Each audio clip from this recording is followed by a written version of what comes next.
Shalom les amis, alors voilà, en direct de Jérusalem, Ira Kodesh, la ville sainte, Israël a attaqué l'Iran et l'Iran va attaquer Israël. La victoire d'Israël, comme d'habitude depuis 3000 ans, sur le régime iranien va être spectaculaire avec l'aide de Dieu. Le peuple iranien va enfin être délivré de ces bourreaux, de ce régime islamiste. Merci à Israël de faire le ménage dans le monde entier, pendant que le reste du monde regarde la poussière s'accumuler jusqu'à où on ne sait pas. Alors est-ce qu'il faut avoir peur ? Voilà ce que disait le Chazon Ish.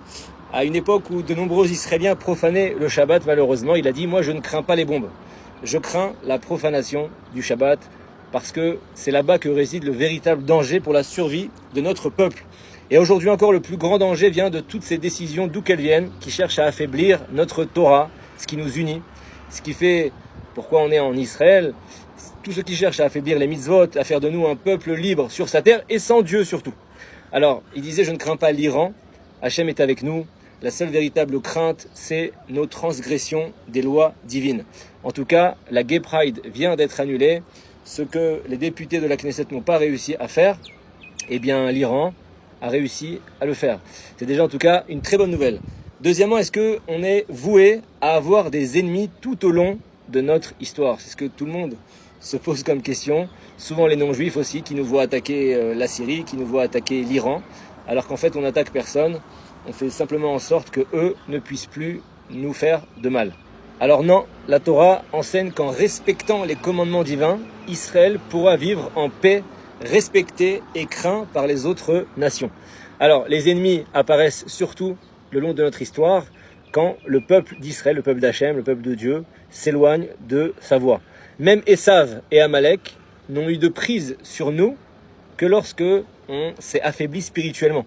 Et nos chachamim, nos sages expliquent que toutes ces épreuves, elles servent parfois uniquement de réveil pour le peuple vers le repentir, la teshuva, comme ça a été le cas à l'époque d'Aman, c'est ce qu'on lit le jour de Purim.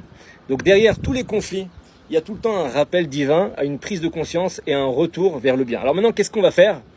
On va bien faire Shabbat. Shabbat, c'est un trésor que Dieu a offert à son peuple qui contient toutes les brachot possibles parce qu'une fois par semaine, on se retire complètement de la course à l'argent, du stress, des écrans, des soucis. Notre Shabbat va protéger la santé physique, le corps y récupère, on se détend, on mange bien, on se repose, le système nerveux il se calme. Ça protège aussi notre santé mentale. On n'a pas le droit le Shabbat par exemple de parler des problèmes de la semaine, des affaires, des soucis, des plantades, des galères. Shabbat, il permet aussi de réunir la famille autour de la table sans le téléphone. C'est la seule religion, c'est le seul système au monde qui permet, qui oblige et qui permet à n'importe qui de se connecter l'un à l'autre, étant donné que le téléphone aujourd'hui est ce qui détache les gens les uns des autres. Il n'y a pas de distraction, on renforce les liens familiaux que le monde moderne détruit actuellement. Et en plus, on devient tous un roi le Shabbat. Regardez, on met des beaux habits. En tout cas, moi, je les trouve beaux. On fait des repas festifs. Et surtout, ce jour-là, il est entièrement fait pour renforcer notre lien avec Dieu par l'étude de la Torah, parce qu'on a le temps, on n'a plus d'excuses. Et donc, toutes ces bénédictions réunies font du Shabbat une source de vie et de protection. Et pour couronner le tout, on est actuellement dans la période de la Iloula de Baba Saleh l'Achbir, Agadol, de Colomb Béchar, le cousin du Baba Saleh que vous connaissez, Rabbi Israël à Berseba, un grand kadosh, un grand saint. Alors, avant d'allumer les bougies de Shabbat, ou après Shabbat, allumez une bougie en l'honneur, vous dites comme ça, en l'honneur de Baba Saleh de Colomb Béchar. Ce tzaddik, il a de très nombreuses fois protégé sa ville, sa région, contre toutes sortes de dangers. Je ne vais pas vous raconter ça maintenant. Et par son mérite, si Dieu veut, il va protéger aussi tout le Ham Israël. Et comme j'ai lu dernièrement sur LinkedIn, une personne disait que ce n'est pas Hachem qui est en rapport avec la protection des civils israéliens. Alors il faut savoir que c'est ce genre de réflexion qui a conduit au 7 octobre, nous, l'armée la plus forte, le service de renseignement le plus fort, on s'est fait déborder ce jour-là de tous les côtés, parce que peut-être qu'on fait trop confiance à nos forces. Il faut absolument donner de la force à Dieu.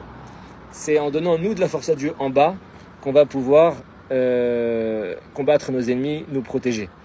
Donc plus on croit en nous, moins Dieu peut nous protéger, et plus on croit en lui, plus lui nous donnera les moyens, la hatzlacha, la réussite de nous protéger. On se souhaite à tous une très bonne santé, une très bonne protection. On respecte les consignes de sécurité. On étudie la Torah. On fait un beau Shabbat. Et Bezrat Hashem, Hashem va nous sauver une nouvelle fois comme depuis 3000 ans.